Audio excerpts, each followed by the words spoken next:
Arrogant judge wrongfully finds. Black woman, seconds later, regrets everything. The courtroom was heavy with silence, thick like a storm waiting to break. At the center stood Cassandra Hall, a confident black woman in her early 30s. She held herself with calm authority, used to walking into rooms where she wasn't welcomed and making people take notice. But here, in this courtroom, that quiet strength was about to be tested like never before. Seated high on the bench above her was Judge Franklin Dane, a pale, wrinkled man in his late 60s with thinning silver hair and eyes like cold iron. His black robe hung stiffly over his shoulders as if the very weight of power had become a second skin. His expression was blank until he saw Cassandra. Then his lips curled into a sneer, so subtle yet unmistakable it could cut like a razor. The plaque on the front of his bench gleamed. Honorable Franklin Dane, presiding judge. To Cassandra, it read, "You have no power here." "Miss Hall," Judge Dane began, voice slow, deliberate, dripping with condescension. "Do you know why you're standing in my courtroom today?" Cassandra's eyes met his without flinching. "Yes, Your Honor. I was cited for allegedly speeding on Highway 17, but I wasn't speeding." A murmur rippled through the courtroom. Dane leaned back in his chair, folding his fingers together. "Allegedly," he echoed, amused. "So we're denying facts now." "I'm not denying facts," Cassandra replied, voice steady but sharp. "I'm stating the truth. There were no visible speed limit signs for miles. I was going under 50. The citation claims 70 in a 55 zone. That's not accurate." Judge Dane's smirk returned, this time wider, crueler. He glanced over at the bailiff, a white man in uniform who chuckled under his breath, then turned back to Cassandra. "It's funny," he said, leaning forward slightly, "how people like you always seem to think the rules don't apply to them." The words hit the room like a slap. Cassandra's jaw tightened, her hands clasped behind her back to keep them from shaking. Her gaze didn't break. "People like me?" she asked. Dane gave a theatrical shrug. "Oh, don't play innocent. You come in here with your perfect little suit, your fancy talk, and your smug entitlement, thinking you can out-argue the law, thinking you're above the system." "No, Your Honor," Cassandra said quietly, but every syllable was a blade. "I believe in the system. That's why I'm here, to prove it works." "You want proof?" he barked.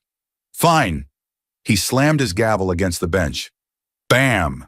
The sound echoed off the marble walls. "The fine stands at $1,000. A collective gasp rippled through the room. Cassandra blinked. $1,000? That's excessive. The standard for that infraction is no more than $250. Dane raised an eyebrow. "Did you just question me?" "I questioned the judgment, not the judge," she answered carefully, her voice still calm. "There are precedents for—" "Enough!" His voice was low now, deadly. "This is my courtroom, not yours. You don't get to walk in here and lecture me on precedent." Another low laugh came from the bailiff. Several spectators, white, middle-aged, smug, exchanged amused looks. A woman in the second row rolled her eyes, muttering something that sounded a lot like, "She thinks she's special." Cassandra stood still, not moving a muscle. But inside, rage flared like a match dropped in oil. She had been in rooms like this her entire life. The courtroom, the boardroom, the classroom, always having to work twice as hard, speak twice as carefully, succeed twice as convincingly, just to be heard. "I'm increasing the fine," Judge Dane said suddenly. "Let's make it $1,500 for wasting this court's time with your attitude." The room erupted. Some gasped, some snickered. Even the court clerk, typing notes with robotic efficiency, looked up in disbelief. Cassandra stood like stone, her spine ramrod straight, her fingers clenched so tightly behind her back, her nails bit into her palms. Dane leaned in again, smug satisfaction oozing from every wrinkle in his face. "Next time, Miss Hall, learn your place." The phrase landed like a hammer. A beat of silence followed. You could hear the flicker of fluorescent lights, the tap of someone's shoe, the subtle breath of an old ceiling vent. Cassandra's lips parted, then closed again. Every instinct in her body screamed to fight back. to unleash her knowledge of the law, to tear down this farce brick by brick. But instead she reached slowly into her purse, pulled out her wallet and stepped forward.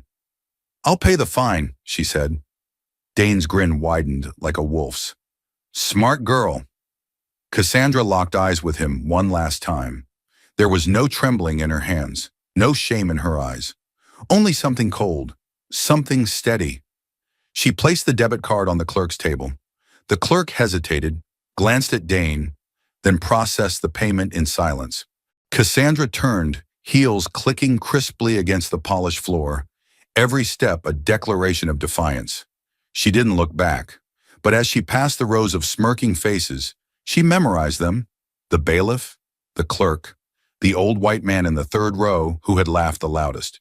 She memorized every face that had stayed silent, every person who had chosen complicity over courage. But while the courtroom had fallen silent, Cassandra's mind hadn't. She left with her head held high, but not in surrender.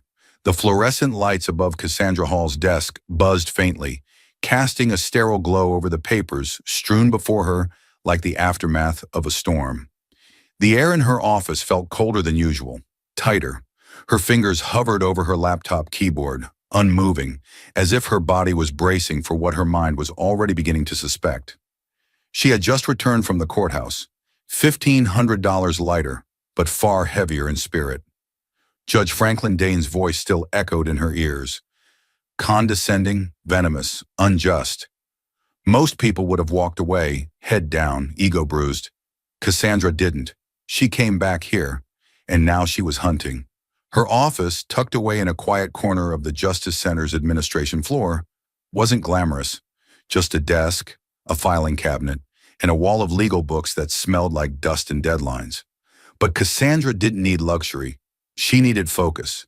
And right now she was locked in like a laser. She pulled up Dane's court records first. Every public ruling, every sentencing, every fine. She started skimming line by line, case by case. At first, nothing screamed corruption, but then a pattern began to take shape. It wasn't in what was said, it was in what wasn't. The fines, so many fines, and all far above the state minimums. Misdemeanors that should have cost people $200, Dane charged $700. Parking violations that averaged $75, he made them $300. Again, and again, and again. Cassandra's jaw tightened. It wasn't just her. He'd been doing this for years. She minimized the case summaries and opened up the court's financial ledger. This was information most people didn't know existed, let alone how to access it. But Cassandra had worked long enough in federal litigation to know where the bodies were buried and how to dig. She scrolled through deposit entries tied to Judge Dane's docket numbers. At first glance, the fines looked legitimate. They were funneled into something called the Court Improvement Fund. Harmless enough. Every district had one, used for things like fixing plumbing or upgrading security cameras. But this fund, Dane's fund, was different. Because the money wasn't going into general infrastructure. It was going into a private sub-account, one that only Judge Dane had access to. Her stomach turned. She clicked deeper into the audit trail. Transaction by transaction, she followed the money, thousands of dollars a week, hundreds of thousands a year, funneled from working-class defendants into a fund that no one questioned because it wore the mask of bureaucracy. She leaned back in her chair, heartbeat thudding in her ears. This wasn't just greed. This was systematic theft, dressed up in legal robes and hidden in plain sight. And it was all targeted. She ran a cross-check using the defendant demographics from his court records. 82% of those charged the highest fines under Judge Dane were Black or Hispanic. Cassandra blinked at the number, stunned. It hit like a slap. The data didn't lie. Dane wasn't just corrupt. He was weaponizing the law against people who looked like her. People without power, without lawyers, without a voice. Cassandra stared at the screen, something inside her twisting hard. The walls of her office seemed to close in for a moment. This wasn't just about the $1,500 he took from her. It wasn't even about the insult, the smirk, or the way the courtroom had laughed as if her pain was entertainment. It was about every single person that man had broken from behind his bench. and no one had stopped him. She reached for her phone, dialing a direct line to a contact in internal oversight. The line rang. Once, twice, then voicemail. "Derek, it's Hall," she said, her voice low but firm. "I need access to Judge Dane's requisition files. I believe he's been laundering fines through an unauthorized improvement fund. Call me back." She hung up, fingers already flying across the keyboard. If Dane was funneling money into a private account, there had to be receipts, vendors, repairs, contracts. She checked court maintenance logs. One line item claimed $10,000 for courtroom bench resurfacing. The invoice was handwritten. No contractor name. No tax ID. No receipt. Fake. She checked another. $15,000 for jury box installation. The timestamp was from 3 weeks ago, but Cassandra had sat in that courtroom this morning. There was no new jury box. Every log she checked made the picture clearer. Judge Franklin Dane had been using bogus improvements as cover to siphon taxpayer money, and no one was watching. No one had ever questioned it. The court assumed the judge was trustworthy. Cassandra knew better now. She leaned forward, breathing shallow, adrenaline surging through her veins like wildfire. This wasn't just unethical, it was criminal. She stared at the screen, the cursor blinking at the bottom of the ledger like a taunt. The room felt hotter now. Her blazer itched at the collar. Sweat prickled behind her ears. She suddenly remembered the face of a teenager she'd seen in Dane's courtroom last year. Barely 16, fined $800 for loitering. His mother had cried in the hallway. Cassandra hadn't thought much of it then. She was working another case, too busy to look deeper. She hadn't known. Now she did. She pushed back from the desk, grabbed a legal pad, and started scribbling everything she'd found. Case numbers, dates, dollar amounts, vendor names, or lack thereof. She filled page after page, her handwriting sharp and fast, fueled by fury. Cassandra Hall's hand hovered over the mouse as she stared at the screen. The cursor blinked, waiting, daring her to confirm the final step. She could feel her pulse in her fingertips, her chest tight with the weight of the decision. The report, her meticulously crafted accusation, was ready. She had outlined everything. The missing funds, the overinflated fines, the racial bias in Judge Dane's rulings, all backed up with irrefutable evidence. It was the kind of report that could destroy careers and expose the corruption festering in the heart of the system. One click. That was all it took. Her finger pressed the mouse, and the email was sent. She leaned back in her chair, a cold wave of relief washing over her. For the first time in days, she felt like she had control over something. The truth was out there. The system would have to answer. But what came next was the silence that always follows the storm. Hours passed. No confirmation, no acknowledgement. It was as if her report had vanished into the void. But Cassandra knew better than to believe that. She sat in her small, windowless office, staring at her computer screen. Every minute that ticked by felt like a countdown. And then, just as the office was emptying for the evening, her phone buzzed with an alert. The message was short, but the weight behind it made her stomach twist. "You're needed." Conference Room 9, 7 p.m., SY. Stephen Yates, her supervisor. The man who had once been her mentor. The man who had steered her through the earliest days of her career, who had taught her how to navigate the labyrinth of the legal world. But tonight, he wasn't her ally. He was a gatekeeper, standing between her and the truth she had just set in motion. The elevator ride to the 14th floor felt like an eternity. The weight of what was about to happen pressed on her chest. Her mind raced through every possible outcome. She had done everything by the book. She had followed the rules. So why did it feel like she was about to be thrown into the fire? When the elevator doors opened, Cassandra stepped into the long, sterile hallway. The lights flickered overhead, casting shadows on the whitewashed walls. Conference Room 9 was at the end, the door already slightly ajar. As she approached, she could hear the low hum of voices inside. But there was no warmth in the exchange, only tension. She pushed the door open. Yates was already sitting at the head of the long, polished conference table. The room was cold, deliberately so. His suit, as always, was impeccably tailored, but his face was unreadable. The manila folder in front of him was the only thing that seemed to breathe. It was thick, weighty, and Cassandra knew with sick certainty that it was her report, her work, her future, resting in the hands of someone who had the power to bury it all. "Sit," Yates said, his voice clipped. Cassandra didn't hesitate. She sat across from him, her posture stiff but composed. She could feel her heart hammering in her chest, but she wouldn't show it. She had nothing to hide. The truth was on her side. Yates didn't speak at first. He just stared at the folder in front of him, flipping it open slowly, each movement deliberate, methodical. The silence stretched between them like a physical force. Finally, he looked up, meeting her gaze with a sharp, cold stare. "This," he said quietly, "is a problem." "I don't see how," Cassandra replied, her voice steady, though she could feel the burn of his eyes on her. "It's just the truth." "Truth?" Yates's lips curled in something close to a sneer. "You think the truth matters here? The truth is a luxury we don't have the luxury of. You don't walk in here and rock the boat without understanding the consequences." Cassandra felt a knot tighten in her stomach. "What consequences?" "The consequences of pulling the rug out from under people who matter," he said, his voice rising now, the mask of professionalism slipping for a moment. "The consequences of accusing a judge, our judge, of corruption, of racial bias. You don't think the system is going to retaliate?" He slammed his hand on the table, making her flinch. "You don't think it's going to come crashing down on you?" Her eyes narrowed. She was done with the games. "I don't care about the system," she said, her voice low but firm. "What matters is what's right." Yates leaned forward, his face now inches from hers, his eyes darkened with something dangerous. "If you still want to be a lawyer tomorrow, you'll stop this. You'll pull the report.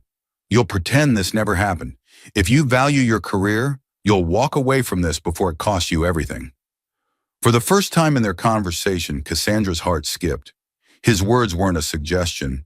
They were a threat, unmistakable, chilling. It wasn't just her job on the line.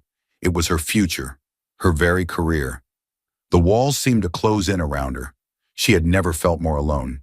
But Cassandra didn't flinch. She didn't look away. "I've spent my whole career in your shadow, Stephen," she said, her voice cold like steel. "But I'm not going to let you or anyone else bury the truth. You can threaten me. You can pull me from cases, but you will not stop me." Yates stood up sharply, his chair scraping against the floor. His face twisted in anger, but it was mixed with something else, something darker. "Then you'll learn the hard way," he said through gritted teeth. "I'm giving you a choice, Cassandra. You can walk away from this now, or you can lose everything." Everything. Cassandra stood as well, her fists clenched at her sides, her mind burning with the weight of the decision. "This isn't over," she said, her voice sharp. "Not by a long shot." Yates just shook his head, a mocking smile curling his lips. "You'll regret this, I promise you." She turned to leave, the door slamming shut behind her.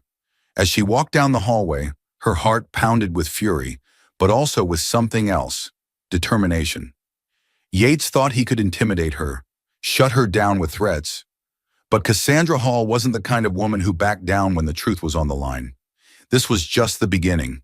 The warning signs came like whispers in the dark, quiet at first, almost dismissible. But Cassandra Hall had spent too long navigating rooms filled with veiled threats and unspoken power plays. She knew the difference between coincidence and intention. And this was no coincidence. It started with Jada, her closest friend, her anchor. Jada had been working inside the courthouse's administrative office for 5 years, sharp, meticulous, and loyal to a fault. She was the one who helped Cassandra discreetly pull old financial records from Judge Dane's office. Without Jada, half the report wouldn't have existed. On a rainy Thursday morning, Cassandra arrived at the courthouse early, only to find Jada's desk stripped bare. No framed photos, no coffee mug, nothing. Just a sealed envelope with her name taped to the chair. Cassandra snatched it, heart racing. Inside, a single sentence in official tone. "Effective immediately, Jada Reynolds' employment has been terminated. No reason, no signature." Jada was gone. Cassandra called her 3 times, no answer. Then once more.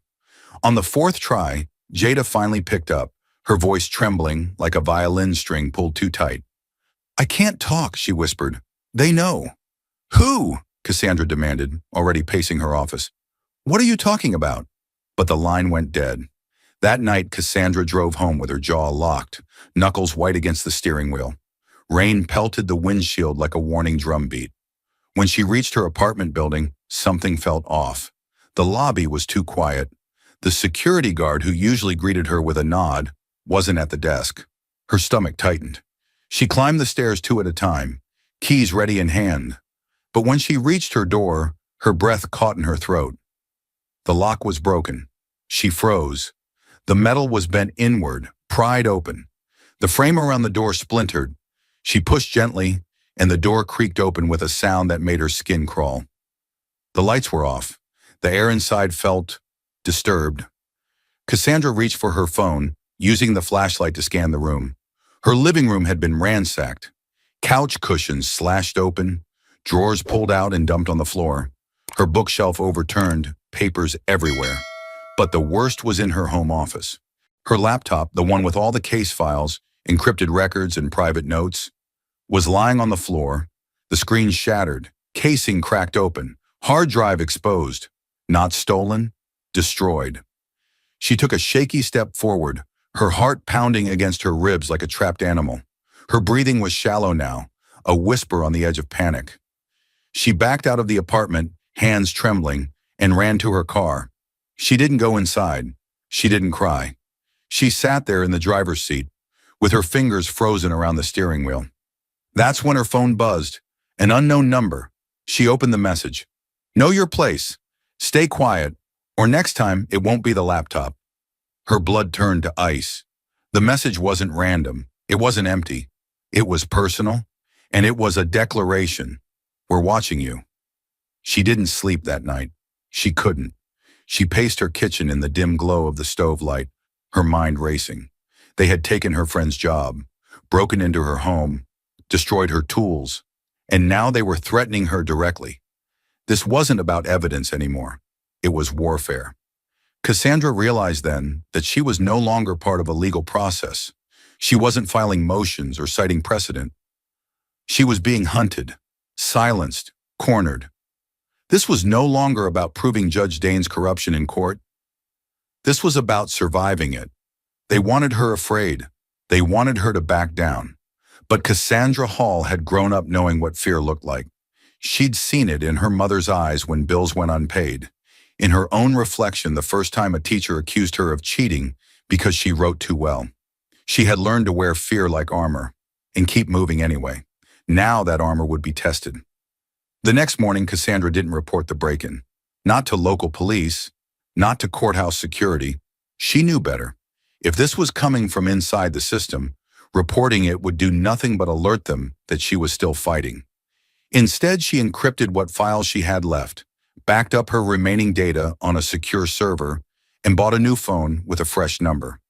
Then she packed a small bag and moved into a motel 3 neighborhoods away. Temporary, untraceable. She needed space, time, and a new plan. Because if they wanted a war, they had just picked the wrong woman to threaten. Later that night, Cassandra sat in that dimly lit motel room, her new laptop glowing in the dark. She stared at the screen for a long time, not typing, just thinking. Jada was silenced. Her home had been invaded, her work destroyed, her life threatened. But something burned behind her eyes, a fire that hadn't dimmed. If anything, it burned brighter. They were trying to break her, but all they had done was show her exactly how deep the rot went. And now she wouldn't stop until she ripped every piece of it out, root and all. It was well past midnight when Cassandra Hall entered the dimly lit parking garage beneath an abandoned municipal building downtown. The concrete echoed with each of her footsteps, and the air smelled of motor oil and silence. She had driven in circles for hours before settling on this location. Off-grid, untraceable, and forgotten by the city. She needed a place where eyes wouldn't follow her. Because tonight she wasn't just meeting anyone, she was meeting Leon Carter, FBI special agent, corruption hunter, ghost to the system. She'd read about him in case files, an agent known for taking down dirty mayors, laundering judges, and entire webs of political rot. Carter wasn't just effective. He was ruthless when it came to justice. And now he was her last hope. Cassandra spotted him leaning against a pillar in the far corner, partially swallowed by shadow. Dressed in a simple black hoodie, hands tucked into his jacket, he looked more like a street fighter than a federal agent. But the second their eyes met, she saw it.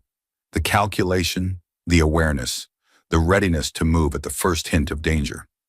"You, Hall?" he asked, voice low, sharp. She nodded. "You, Carter?" He pushed off the wall and approached with slow, steady steps. "I heard you stirred up a hornet's nest." "I think I stepped on a beehive with a baseball bat," she said, handing him a flash drive. "Dane's only the tip of it. He's protected, connected, and someone's already tried to shut me down, hard." Carter took the drive without looking at it. "I've heard of Dane. Quiet rumors. Never anything solid." "Now you've got something solid," she replied. "Financial fraud, racial targeting, illegal funneling of public funds. I've got timelines, fake contractors, payout patterns, enough to bury him." "Yeah," Carter said, "and if he's still walking around free, it means someone's making sure he stays that way." He pocketed the drive, then glanced over his shoulder toward the entrance. No one was there, but his eyes kept scanning. Cassandra followed his gaze. Every shadow now felt like a threat.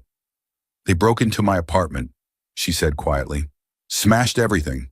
Destroyed my laptop. Sent a message. Stay quiet or else." Carter's jaw tightened. "That's not fear tactics. That's a warning shot." "I know," she said. "That's why I came to you. I can't go through channels anymore. The system's infected." He studied her for a long moment, then nodded slowly. "Then we do this off book." Cassandra exhaled, the tension in her chest only loosening slightly.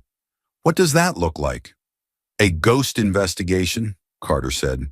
"No paper trail, no agency memos, no tech on the grid. Only people we trust. Small team. You and me for now." He pulled out a burner phone and handed it to her. "Encrypted. Don't use your regular number again. Ever." She took it without hesitation. "What's the plan?" "First," he said, "we trace the money. Quietly. If Dane's laundering court fines, we find the shell companies and follow them up the food chain. Second, we start looking at the judge's inner circle. Who's protecting him? Who's helping him move the money? And third," he paused, "we prepare for retaliation, because once they realize we're not playing by the rules, they'll come after us." Cassandra nodded, her voice hard. "Let them." But even as she said it, the gravity of what they were doing settled deeper into her bones. This wasn't a legal battle anymore. It was espionage, whistleblowing in enemy territory. She was teaming up with a federal agent to take on not just a corrupt judge, but an entire structure designed to protect men like him. "We'll need a safe house," Carter said, already planning aloud. "Secure communications, a firewall between our lives and our investigation." "I have one," Cassandra replied. "Outskirts of the city. No Wi-Fi. No neighbors." Carter smirked. "I like you already." They parted ways 10 minutes later. No handshakes, no goodbyes. Just the quiet agreement of two people who knew the stakes. Cassandra climbed back into her car and pulled away slowly, every headlight in the rearview mirror now a potential threat. As the city blurred around her, she realized something chilling. She wasn't investigating injustice anymore. She was at war with it. What started as a single judge's corruption was beginning to unravel into something far more sinister. The deeper Cassandra Hall and Agent Leon Carter dug, the more grotesque the truth became. It started with a spreadsheet, just names, dates, case numbers. A list Carter had quietly pulled from a sealed courthouse database using an access key only senior federal agents possessed. It was meant to be a sample, a random slice of court records from Judge Franklin Dane's docket over the past 4 years. But nothing in that file was random. They spent days cross-referencing names, comparing charges, fine amounts, sentencing decisions, and demographic data. The pattern wasn't just alarming, it was surgical. 85% of the defendants who received maximum penalties under Judge Dane were people of color, African Americans, Latinos, first-time offenders receiving excessive fines. Non-violent defendants handed down jail time. Young black men being sentenced for misdemeanors that other judges dismissed with a warning. It wasn't incompetence, it was intent. And then came the cross-court links. Leon pulled court records from neighboring jurisdictions, judges who, on paper, had no connection to Dane. But when Cassandra began tracking the fines, she noticed something eerie. The same court improvement funds, worded the same way, processed through the same regional bank, hidden under nearly identical shell companies. Each judge had their own improvement project. Each judge had their own inflated fines. And all of them, every single one, targeted the same kinds of defendants. It wasn't just Dane, it was a network. Cassandra felt the breath leave her lungs as the realization sank in. This wasn't a lone corrupt judge lining his pockets in the dark. This was a coordinated operation, judges, clerks, and lawyers feeding a system designed to exploit, to profit, to oppress. They pulled more files. Carter tapped into old DOJ memos, internal audits that had never gone public. Cassandra accessed sealed transcripts using the clearance Carter gave her. It was all there, a constellation of injustice, drawn in blood and silence. In one case, a 19-year-old named Marcus DeWitt had been sentenced to 6 months in jail for disturbing the peace after defending himself during a wrongful traffic stop. The officer's body cam footage had conveniently gone missing. The judge on the case, not Dane, but someone tied to the same financial patterns. Another file showed a single mother arrested for failure to appear when her court date had been rescheduled without notification. She lost custody of her children. The presiding judge, also on the payroll of a shell company linked to urban courthouse modernization. These weren't isolated tragedies. They were deliberate outcomes. And Cassandra's rage grew with every name, every ruined life, every unchecked abuse.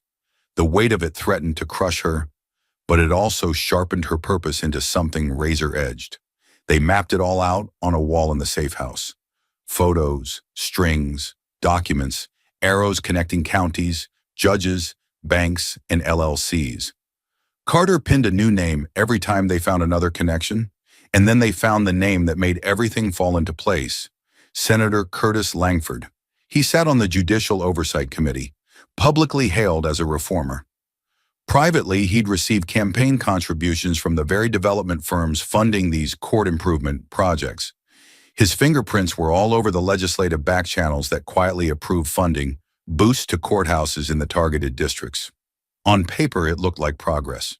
In reality, it was a smokescreen for systemic exploitation. Langford didn't just know about the network, he helped create it.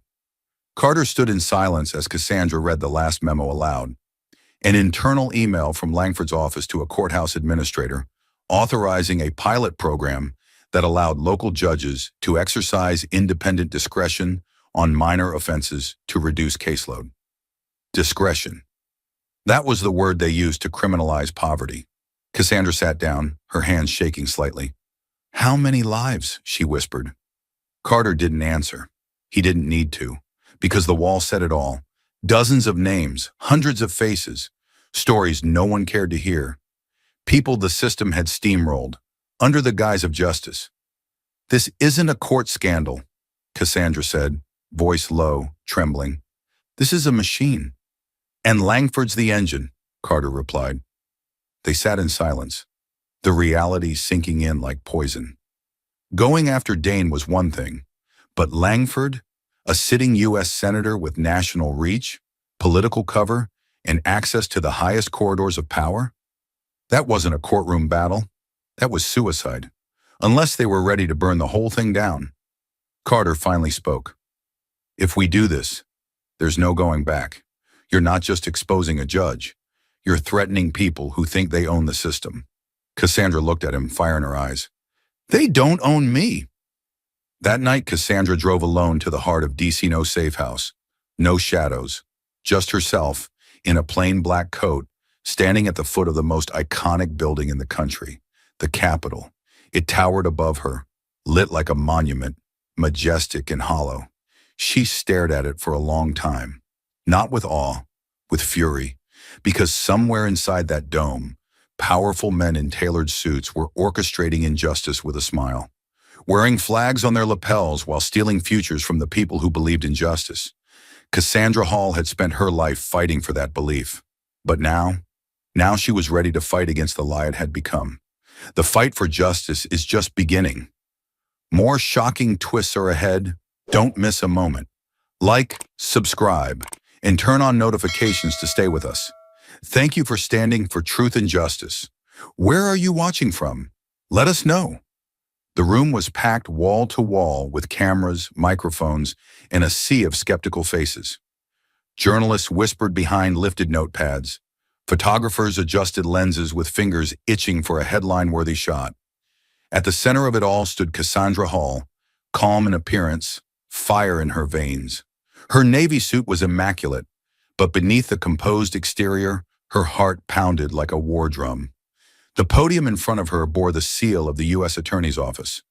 But this wasn't a government press briefing. This was a calculated strike aimed at the rotting core of the justice system.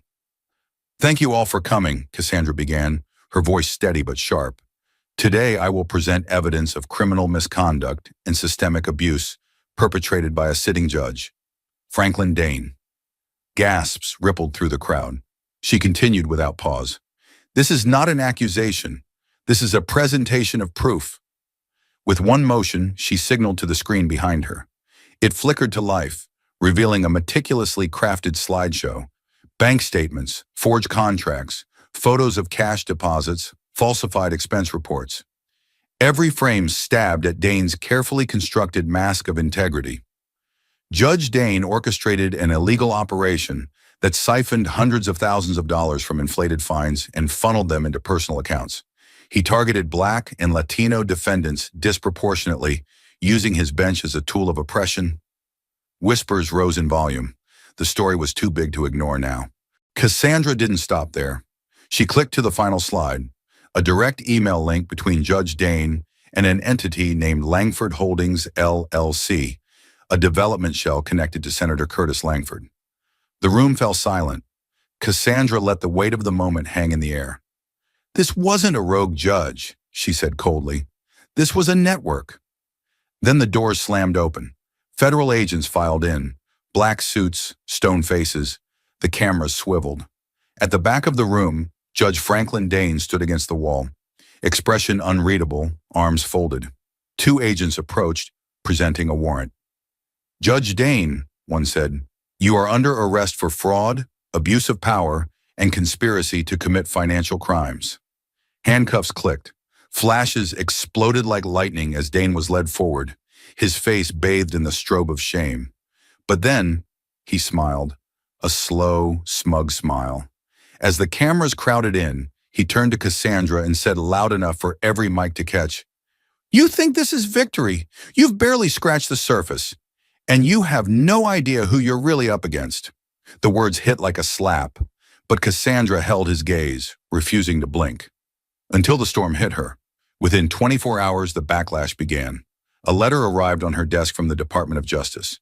You are hereby suspended pending investigation for breach of internal protocol, unauthorized disclosure of classified records, and potential violation of privacy laws. It didn't matter that the records exposed criminal behavior. She had made the mistake of exposing the wrong people. Her email account was locked. Her badge revoked. She had been cast out, just like that. And worse, the media had turned. Articles appeared online within hours. Rogue prosecutor goes public without authorization. Whistleblower or glory seeker? Cassandra Hall, hero or hacker? On social media, the vitriol was worse. Another angry Black woman trying to burn the system down. She leaked sensitive data. She should be in jail too. Typical race card politics. Each comment felt like a knife. She sat in her dark apartment, blinds closed, phone off, laptop shut. Her career was in ruins. The people she thought would stand with her had vanished. And for the first time since this all began, Cassandra broke. She sobbed until her throat hurt, until her hands shook, until she felt like she was dissolving into the very silence they had tried to force on her. That night, she drove in a daze to the only place that still felt safe, her mother's house. The porch light was on. Patricia Hall opened the door before Cassandra could even knock. No words were needed. She wrapped her daughter in a hug, tight and unflinching, like she'd known this moment was coming. Later, sitting at the kitchen table, Cassandra stared at her untouched tea. "I tried, Mama," she whispered. "I tried to do the right thing, and they destroyed me." Patricia looked at her daughter with eyes full of history, eyes that had watched the world spit on people who told the truth. "You didn't do the wrong thing, Cassandra," she said quietly. "You just did the dangerous thing." "I'm not sure I can keep going," Cassandra admitted, voice cracking. Patricia reached across the table and took her hand. "Baby, you were not born to be silent. You were born to fight." Cassandra stared at her for a long moment, and slowly something shifted. She didn't feel strong yet, but she felt clear. Later that night, as the city hummed under a silver moon, Cassandra stood outside alone. In the distance, lit against the night sky, stood the United States Capitol, majestic, untouchable, corrupt to the bone. She stared at it like a soldier might stare at an enemy fortress, measuring its walls, memorizing its weak points. Judge Dane was only the beginning. If the system wanted war, she would bring it, even if it meant going to war with a senator, because Cassandra Hall had nothing left to lose. Just when Cassandra thought she was out of options, the truth came knocking, wearing fear in its eyes and carrying the kind of evidence that could bring an empire to its knees. Her name was Rachel Carter, and what she held would change everything. The rain had turned to mist by the time Rachel Carter stepped into the shadowed alley behind the old library on 12th Street. She wore a long gray coat, her hood pulled low, her gloved hands trembling slightly as she clutched a worn leather satchel. Her eyes scanned the darkness, every footstep making her flinch. The air was thick with tension, the kind you could taste. Cassandra Hall was already there, standing beneath a flickering security light that buzzed like a dying insect. Her arms were crossed, her expression unreadable. But the moment she saw Rachel, her posture shifted, tense but open. They were both women who had seen too much and trusted too few. "You came alone?" Rachel asked. Cassandra nodded. "Always do now." Rachel exhaled, then slowly pulled a small silver USB drive from her coat. "I've been holding on to this for months," she said. "Didn't know who to give it to. Didn't know who I could trust." "What's on it?" Cassandra asked, already reaching for the drive. Rachel hesitated, then pressed it into her palm. "Proof. Names, transactions, correspondence, everything." Cassandra's grip tightened. "You worked with Judge Dane?" she asked. Rachel gave a sad smile. "I worked with all of them. Dane, Briggs, Holloway, even Richter over in Southfield. I was just a clerk, typing transcripts, filing motions. But I saw things, and I started saving copies, just in case." Cassandra's pulse quickened. "And you think this will hold up?" Rachel's eyes hardened. "It doesn't just hold up, it burns down the house." Back in the safe house, Cassandra inserted the drive into her encrypted laptop, and the screen lit up with a list of files too organized, too clean, to be random. Rachel had built a digital time bomb. Cassandra opened the first folder, Vorn, internal. The name sent a chill down her spine. Gideon Vorn, billionaire, tech mogul, philanthropist, publicly known for funding justice reform campaigns across the country. Privately, Cassandra had always felt something about him was off. His fingerprints had shown up in too many of the court improvement funds tied to Dane's corruption. But until now, she'd had no solid proof of involvement. The documents on the USB shattered that wall. Hundreds of emails between Vorn's advisors and courthouse administrators, state auditors, even sitting judges. The tone was subtle but chilling. Suggestions to prioritize deterrent sentencing in districts with elevated risk demographics. Financial incentives for judges who consistently issued maximum fines. Code words for targeting people of color. Cassandra opened a spreadsheet labeled Performance Metrics. Her stomach dropped. Each row listed a judge's name, the percentage of minority defendants in their courtroom, and their average fine per case. Next to each name was a number, a payout figure. Rachel had told the truth. This was a systemic operation, not just corruption, but commodified punishment. Judges were being rewarded for exploiting communities that couldn't fight back. And Vorn? He was orchestrating it. The deeper she went, the more horrifying it became. Another folder titled Black Line Protocols revealed a clandestine network of shell companies laundering the money from these court fines. It was a well-oiled machine.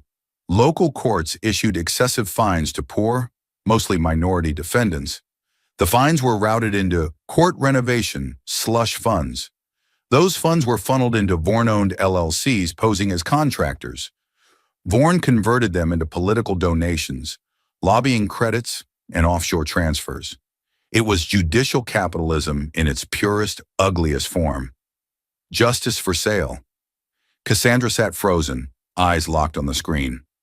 Every part of her wanted to scream, to throw something, to call someone. But who could she trust? The DOJ had already tried to silence her. The media had turned. And now with this new evidence, she realized the rot went higher than she'd ever imagined. She opened a folder labeled Confidential Internal Notes. And there it was. Senator Curtis Langford, confirmed recipient of Vaughan-backed Super PAC donations. Authorization granted for extended sentencing trials in Districts 4, 7, and 12. Cassandra stared at the line until it blurred. The man sitting on the Judicial Oversight Committee wasn't just complicit, he was on payroll. Her hands trembled.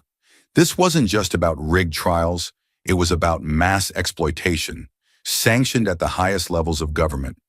They weren't just trying to silence her because of Dane. They were trying to protect the empire Vaughan had built, on the backs of the marginalized, the voiceless, the condemned. Rachel walked in with a steaming mug of coffee and placed it gently on the table. Cassandra looked up. Her voice was barely above a whisper. "This is genocide by paperwork," Rachel nodded solemnly, "and they've gotten away with it for years." The silence stretched. Cassandra closed the laptop slowly, her jaw clenched tight, eyes blazing with something new. Not just fury, not just pain, resolve. "You've risked everything by giving this to me," she said. "They'll come after you." "I know," Rachel replied, "but they're already coming after you, and someone has to survive long enough to expose them." Cassandra stood, her heart pounding, her entire body electric with adrenaline. Her mind raced through possibilities. What to release, who to contact, how to protect Rachel, how to stay alive. But one thing was crystal clear now. Vaughan wasn't untouchable, and neither was Langford. Cassandra stepped outside into the night, the USB drive still in her pocket, clutched like a weapon. The city lights flickered against low-hanging clouds. Somewhere in the distance, power brokers sat comfortably behind layers of protection, convinced their secrets were safe. But now those secrets were hers, and she would tear down the walls hiding them, no matter what it cost. For a brief moment, Cassandra thought they were gaining ground. The evidence was solid. The truth was spreading. But in a war this dirty, victories come at a cost, and the enemy had just made their next move. The message came at 3:17 a.m., a single line of text glowing on Cassandra Hall's burner phone. "She's gone." They took her. No name, no sender. But she didn't need one. Rachel. Cassandra's breath caught in her throat. Her fingers went cold around the phone. Just hours ago, Rachel had sent her a follow-up file. More damning records, deeper links between Vaughan and his judicial puppets. And now she had vanished. Cassandra was already grabbing her keys, heart pounding like gunfire in her chest. 30 minutes later, she was in the FBI's underground command center with Agent Leon Carter, pacing as surveillance feeds flickered across the wall-mounted screens. He stood rigid, jaw tight, earpiece pressed in. "We traced her phone's last ping," he said. "Abandoned warehouse. Dockside District. No movement since 2 a.m. Cassandra's eyes burned with fury. "She trusted me," Carter nodded grimly. "And they're trying to make you regret it." The SWAT van rumbled down darkened streets like a metal predator. Cassandra sat in the back with Carter, armored agents loading weapons beside them. She wore a bulletproof vest over her shirt, her hands balled into fists. "She's alive," she whispered to herself. "She has to be." Carter looked at her. "They know she gave you something." "They want to silence her," Cassandra said, "and send me a message." "No," Carter replied. "They want to end the story before it ever reaches a courtroom." The van screeched to a stop outside a rusted-out warehouse shrouded in fog. The team fanned out, silent and swift, moving like shadows. Carter raised a fist. "Wait, then go." The breach was instant. Bang! Bang! Boom! Flashbangs erupted inside the building, followed by a chorus of shouted commands. Cassandra followed Carter through the breach, stepping over broken pallets and scattered tools. The place reeked of oil and mildew. Gunfire cracked in the distance. 2, maybe 3 shots. Then silence. "Clear!" someone shouted. "Down this way!" Carter barked, already sprinting toward a rear room. Cassandra was right behind him, breath ragged. They kicked open the door. Rachel was there, tied to a chair, bruised and bloodied, but conscious. Duct tape had covered her mouth. Her eyes were wide with terror. Cassandra rushed to her, ripping the tape away and cutting the ropes. "You're okay," she whispered, cradling her friend. "I've got you." Rachel trembled in her arms. "They knew everything," she choked. "Vorn. They said Vorn sent them." Carter's radio crackled. "Target fled. SUV out back. They left in a rush. Looks like they got spooked." Cassandra looked up. "Then we hit too soon." "No," Carter said. "We hit just in time." Rachel was rushed to a safe facility under federal protection. Medics confirmed no permanent injuries, but the bruises spoke volumes. Her voice was hoarse, her body weak, but her mind was intact. So was her testimony. Back at the safe house, Cassandra sat in silence. The room was dim, the only light from a desk lamp illuminating a spread of court documents, evidence photos, and USB drives. The weight of it all sat heavy on her shoulders. Vorn knew. He had moved. Rachel's abduction wasn't just retaliation, it was confirmation. The billionaire now understood just how close Cassandra was to dismantling everything he'd built, and he wouldn't make the same mistake again. Across town, in a penthouse office overlooking the city skyline, Gideon Bourne sat in a leather chair, one hand swirling a glass of aged whiskey, the other resting on a sleek silver phone. A large TV played muted news coverage of Rachel's rescue. His jaw tensed as the footage showed Cassandra walking out of the warehouse, arms wrapped protectively around the clerk he'd tried and failed to erase. "Persistent," he muttered. He turned the TV off with a flick of his finger. The door behind him opened silently. A man in black stepped inside. No words, just presence. Clean-shaven, lean, eyes like razors, a ghost who dealt in finalities. Vorn didn't turn around. He simply spoke, his voice smooth and cold. "She has the files, the witnesses, the attention." A pause. "She's setting the stage for a hearing, possibly federal." Another pause. "I want that hearing buried." The man remained silent, waiting. Vorn finally turned, locking eyes with him. "Erase her before it begins." The assassin gave a slight nod, and just like that, he vanished. Back at the safe house, Cassandra watched over Rachel as she slept on a medical cot. Her chest rose and fell with slow, steady breaths. She looked peaceful, but Cassandra knew better. There was no peace left in this war. Not until the men who built their empires on silence and blood were dragged into the light. And somewhere out there, a killer had just been unleashed, with her name at the top of the list. The message came in a sleek black envelope marked with the official seal of the United States Department of Justice. Inside was a one-page letter, polite, professional, and cold as ice. "Effective immediately, you are hereby instructed to cease all further investigation into matters involving Judge Franklin Dane, Gideon Vorn, or associated parties. No further evidence shall be disclosed publicly. Violation of this directive may result in legal consequences, including termination of security clearance and prosecution under federal code." No explanation, no justification, just power, tightening its grip. Cassandra Hall read the letter twice, her hands trembling, not from fear, but from rage. They weren't even pretending anymore. After everything she had uncovered, the corruption, the laundering, the systemic abuse, they wanted it buried, and they wanted her silenced. Agent Leon Carter confirmed it that same afternoon.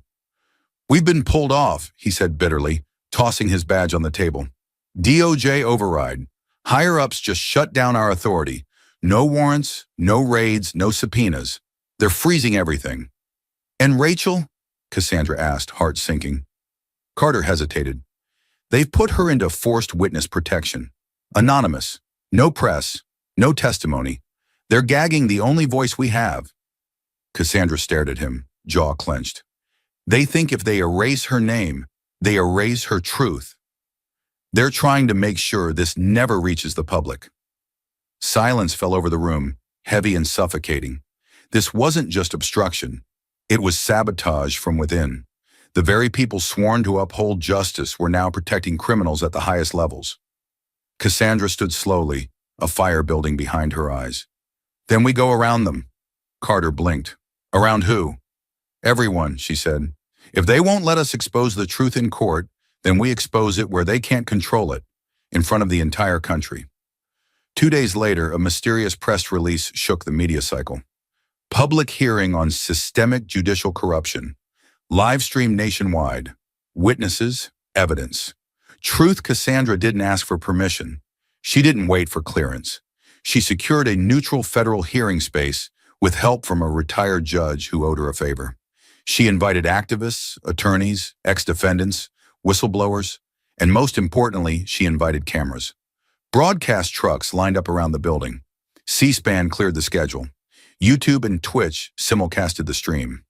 America tuned in, not expecting a war. But that's what they got. Cassandra took the podium at 9 a.m. sharp. Dressed in black, eyes fierce, her voice cut through the silence like steel. Today, she began, we are done whispering in the dark. She held up a flash drive. This contains over 500 documents, recordings, and financial records detailing a decades-long network of corruption involving judges, political donors, and private corporations, led by a man named Gideon Vaughan. Murmurs erupted across the gallery. She continued, fearless. This is not an accusation. It is a presentation of fact. She clicked the remote. The screen behind her lit up. Bank statements, LLC transfers, secret campaign donations, sentencing charts, each image more damning than the last. The cameras zoomed in. The audience gasped. She played audio clips. Vaughan's advisors coaching judges on minority deterrence sentencing and private calls discussing financial returns on urban compliance zones. Then came the final blow, a video of a hidden camera inside a luxury boardroom. Vaughan himself laughing, drink in hand. You squeeze poor communities through the courts. Fines, jail time, fees. You think they'll fight back? Please. They're too busy trying to survive. The room went dead silent. Then Cassandra dropped the final hammer. A detailed timeline of Vaughan's offshore laundering routes, complete with bank account numbers, timestamps, and personal authorizations. She looked directly into the lens. This is what happens when justice is sold to the highest bidder. Just as she stepped down from the podium, the doors to the chamber burst open. FBI agents entered, this time not to stop her, but to act. They moved fast. Gideon Vaughan, who had been sitting in the audience flanked by his lawyers, stood slowly, trying to look composed. But when they presented the arrest warrant, signed under public pressure and congressional demand, his face paled. He stood, then smirked. This is political theater.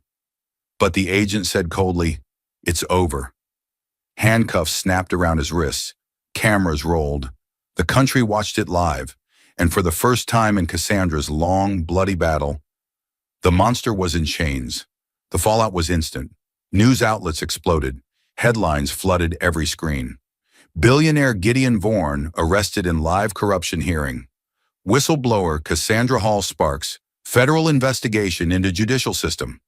Senators, judges under scrutiny following public bombshell. In the days that followed, dozens of judges were suspended pending investigation. Several resigned outright. Congressional committees were formed. Internal DOJ leadership faced audits. But most powerful of all, the people rose. Thousands of former defendants, mostly Black and Latino, began posting videos, testimonies, and court transcripts. Social media surged with hashtags like #Justice was sold and #Cassandra was right. Protests erupted. Demands for reform echoed through city halls and capitals alike. Cassandra stood in the middle of it all, tired, bruised, but unshaken. She hadn't just won. She had ignited a movement, and somewhere deep inside the Justice Department, buried in silence and marble, they knew. They couldn't unsee what she had shown them, because Cassandra Hall had proven something undeniable. You can threaten the truth, you can bury it, but you cannot kill it. Not when someone is finally brave enough to speak it out loud. Thank you for watching until this moment and for standing with us on this journey for justice. Your support means everything. Like, subscribe, and turn on notifications so you never miss what's next. And we'd love to hear your thoughts. Leave a comment below and let us know what moved you most in this story. Together, our voices make a difference. 1 year later, the room was silent as Cassandra Hall stepped into the chamber of the United States Capitol. The walls rose high around her, the polished oak and marble floors echoing every deliberate step. She wore a black suit, sharp, simple, and uncompromising. Her presence turned heads not because of style, but because of what she had survived. Before her sat the Senate Judiciary Committee. Powerful men and women lined the curved dais, their expressions unreadable. Cameras rolled in the background, broadcasting live across the country. Everyone knew her name now. Some revered it. Others feared it. But Cassandra wasn't here to be admired. She was here to speak truth to power. "Miss Hall," a senior senator said, folding his hands over a thick stack of documents, "you've submitted evidence of over 40 convictions overturned due to corrupt sentencing practices linked to the Vaughan judicial network. That alone would justify a lifetime of work." She nodded once. The senator continued, "But you didn't stop at Vaughan. You went after judges, legislators, funders, even members of this very body. You put your life at risk, your career. You were threatened, discredited, even nearly killed." He leaned forward slightly, pausing. "So tell me, Miss Hall, why didn't you just walk away?" The room was dead still. Cassandra let the silence linger before answering. Her voice, when it came, was clear and unwavering. "Because if I had stayed silent," she said, "there would still be thousands of people, black, poor, forgotten, being crushed under a system designed to exploit them. I didn't speak up because I wanted to. I spoke up because I had to." Cameras clicked. Pens stopped moving. Even the senator sat a little straighter. She continued, her tone rising with quiet conviction. "Justice was never blind. It just learned to look the other way. We gave unchecked power to the people who were supposed to protect us, and they used it to build empires on the backs of the vulnerable. I saw it. I lived it. And I refused to let it keep happening." A murmur moved through the chamber. Not disapproval, respect. Cassandra didn't flinch. She had walked through hell, been hunted, gagged, targeted, and yet she had never stopped moving forward. Now she stood before the very institution that once tried to shut her down and told them the truth to their faces. The hearing lasted 4 more hours. She answered questions, clarified data, cited reports, but nothing struck deeper than her opening words. By sundown, every major news outlet had published her quote as their headline. "If I stayed silent, the injustice would never stop." That night, Cassandra didn't go home to speeches or spotlights. She went to a small cafe on the corner of 5th and Mercer, one she'd visited often before her name became national news. The owner still remembered her order: black coffee, no sugar, just the way she liked it. She took a quiet seat by the window. Outside, the city pulsed with life, sirens, horns, voices. But inside the cafe, time felt still. The television behind the counter was tuned to the evening news. Cassandra didn't need to turn around. The sound was enough. Gideon Vaughan sentenced to 37 years in federal prison for conspiracy, judicial tampering, and financial fraud. 3 federal judges implicated in the Vaughan network received 20 to 25-year sentences. Former Senator Curtis Langford found guilty of obstruction of justice, disbarred and sentenced to 18 years behind bars. The barista turned the volume up. One anchor's voice cut clearly through the air. And it all began with one woman who refused to be silenced. Cassandra sipped her coffee. No applause followed, no confetti, no parade, just the bitter warmth of coffee in her throat and the quiet hum of a city still healing. She didn't smile out of pride, not for victory, not for revenge, but because, against all odds, justice had survived. And as long as it lived, even bruised, even imperfect, so would she. Because Cassandra Hall hadn't just exposed a conspiracy. She'd reminded the world that even in the darkest corners of power, truth still had a voice, and that voice could not be silenced. If this story hit you deep, if Cassandra's fight made your heart race, your fists clench, and your hope come alive, don't just scroll past. Like this video to stand with those who speak truth to power. Subscribe to our channel so you never miss stories that expose injustice, celebrate courage, and remind us that even one voice can shake the system. And most importantly, share this story with your friends, your family, your community, because silence protects the powerful, but truth spreads when you speak up. At Emotional Journey, we bring you stories that don't just entertain, they awaken. So if this story moved you, don't let it end here. Tap like, hit subscribe, be part of something bigger, because justice lives when we keep telling the truth together.